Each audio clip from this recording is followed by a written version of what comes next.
Shalom, shalom. First and foremost, all praises and double honors due to Yahweh by Hashem HaMashiach wa Malak Yahushai. Secondly, Brother Yardan, WFI Detroit, coming back at you with yet another cold cut. Diving right into it. Proverbs chapter 6, verse 6. Go to the ant, thou sluggard, consider her ways and be wise. Why should I, being a mortal man, mightier than an ant, taller than an ant, smarter than an ant, consider her ways and be found wise?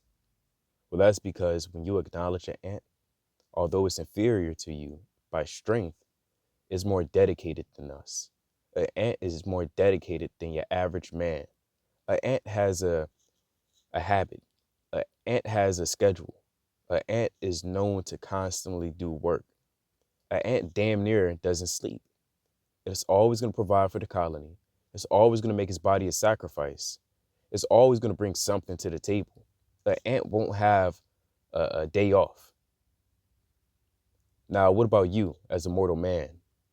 How many times do you just close your windows and just say, oh, I'm not doing nothing today?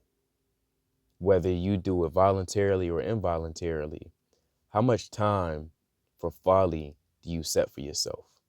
How much time for madness do you set for yourself? Things that are not considered to be worthy of your attention.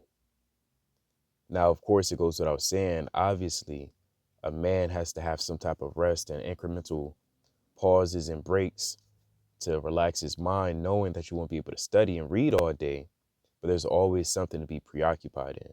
That's my entire point. Similar to the point of Proverbs chapter 6, verse 6.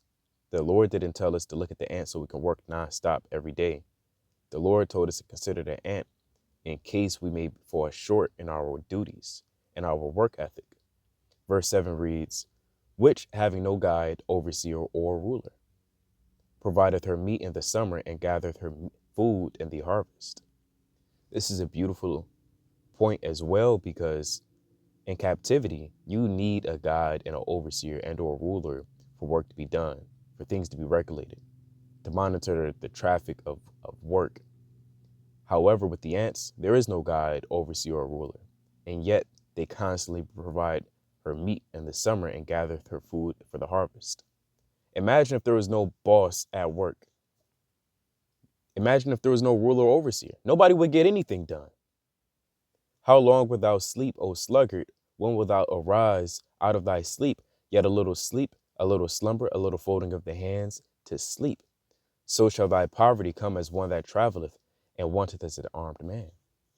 So with that, Abba Ratazah is edified through the spirit and power of Yahweh Shem Yahushai, and remember to acknowledge the ant in all her ways. Shalom.